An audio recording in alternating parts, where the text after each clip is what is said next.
welcome back to my channel. I'm so sorry that I've been MIA for the past few weeks. I've been super busy. I've been traveling a bunch of places. I went to the Taylor Swift concert.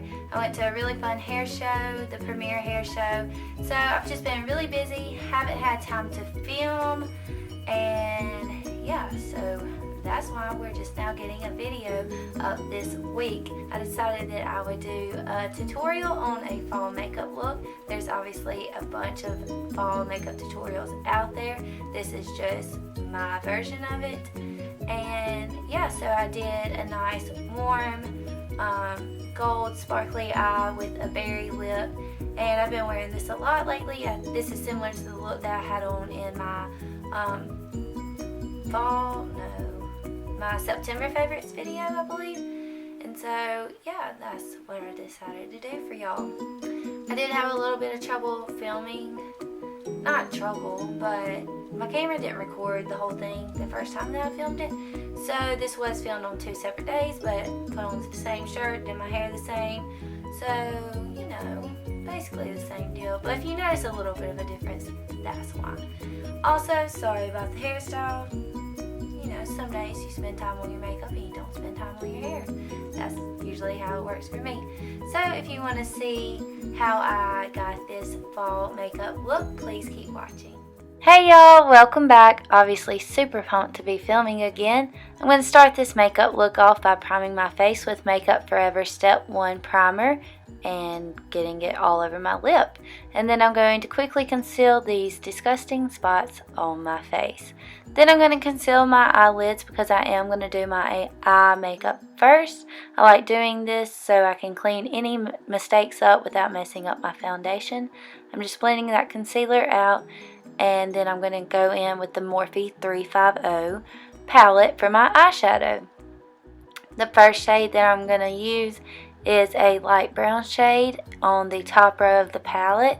I'm taking it on a Morphe blending brush, and I'm going to blend that into my eyelid and up toward my brow bone. I'm really going to buff this shade up pretty high and not necessarily keep it down in the crease, just because this will be my transition shade, so I want it to be buffed out really well. The next color I'm taking is just a shade or two darker than that first color, and I'm doing the same exact thing with it as I did with that first color. I mean, you have so many colors to choose from, so it's like the more I can use the better, you know. Same brush, just a few shades darker.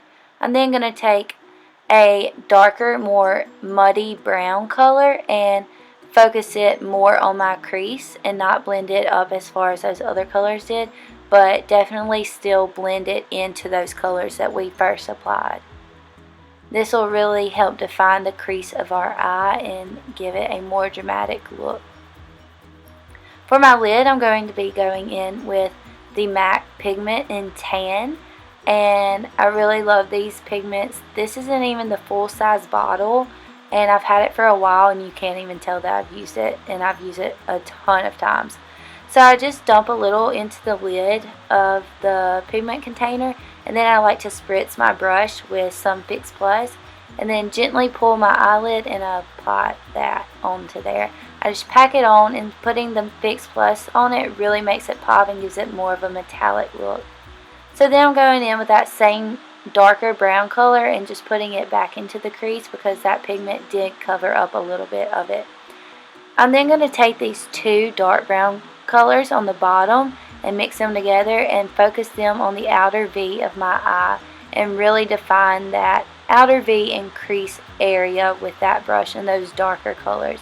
I'm then going back in with that first brush that we used and just buffing everything out, blending it all together, making sure there's no harsh lines. Now for eyeliner, I tried to get y'all a better angle, but it didn't really work out. So I promise one day I'm going to master the angle of the eyeliner, but I left it in regular speed so you could at least watch from this upper angle, I guess. But I start by drawing my line across my eyelid, and then I extend the wing from the outer corner of my eye up toward the tail of my eyebrow, and then I connect it back down to that line that I drew on my eyelid. This is just the way that I prefer to do my eyeliner. There's a million and one ways that you can achieve a cat eye, and I do usually always do a cat eye because I feel so boring without it. Some days I try to go with just regular eyeliner and I have to go back in and add the cat eye because I just feel like I don't look complete. So you can see how I'm connecting that back down to that line that I previously drew and how it is angled upward toward the tail of my eyebrow. Now I'm just going in and cleaning up and making those lines super sharp and going to sing and dance a little bit. I'm now going in with the Too Faced Born This Way foundation, blending it out with my Kabuki F80 as always. And then I'm going to conceal with my Urban Decay Weightless Concealer. Same old, how I always do. I love this concealer. I've used it non-stop ever since I got it. It's definitely replaced my MAC Pro Longwear. Then putting a little bit on my chin, my nose, and my forehead. And then I'm setting all of that concealer with the banana colored powder out of the Anastasia contour kit. You want to be sure to set your concealer, any areas that you apply the concealer, with a matte shade. You don't want to apply anything with a shimmer to set that concealer because that just does not look cute. So then I remembered that I'm going to be wearing a liquid lipstick, so I'm applying some lip balm before I powder my face. And then I'm going in with some Estee Lauder powder just to set all my makeup because, as you know, my face gets super oily, and I'm using this ginormous Morphe brush that I got at the hair show this past weekend. Now I'm going to contour using the middle contour shade from the Anastasia contour kit, and I've found that my contour goes on smoother and more evenly, and I can blend it out better if I do apply my powder first. You don't want to apply your powder before you apply your concealer because the liquid doesn't go on well over a powder, but definitely before you contour, if you have trouble blending that out, try applying your powder first.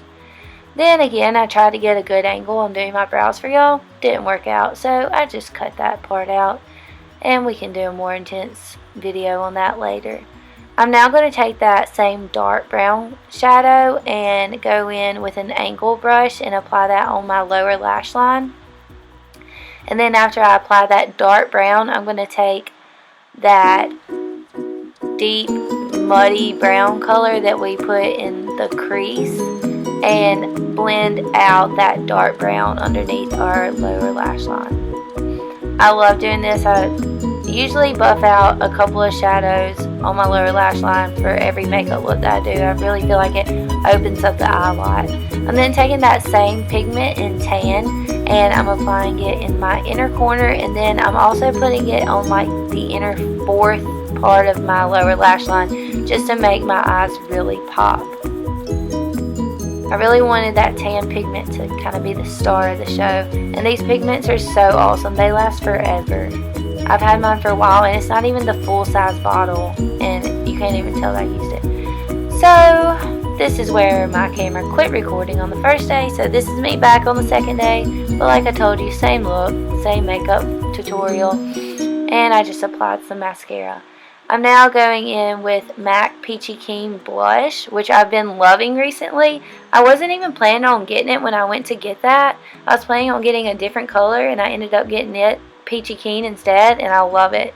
So I applied that blush, and now I'm going in with Becca Champagne Pop highlighter and applying it to my cheekbones, my cupid's bow, and the tip of my nose. Then I'm just rubbing off any excess lip balm that I may have on before I apply this Stila liquid lipstick in Aria. And I did leave this clip in real time as well. Believe it or not, this is not slow motion. This is actually how slow I put on my lipstick. But it's mostly just because this is a liquid lipstick in a bold color, and so you really want to be careful and take your time with it, because if you mess up with a liquid lipstick, especially one this dark of a color, is nearly impossible to correct it. You can try to go in with concealer and clean it up if you have a slip up, but usually if I mess up, I have to completely wipe off my makeup from that whole area of my face and just start over. So I go really slow and just work my way all the way around my lips, and sometimes I do 2 coats just to make sure that it's on there evenly, and after a few seconds it will be dry and you will be good to go. And lastly, I'm just going to take a quick little shower in this Urban Decay De-Slick setting spray, and this fall makeup look is complete. I really hope y'all enjoyed this. Don't forget to subscribe, and I'll see you next week.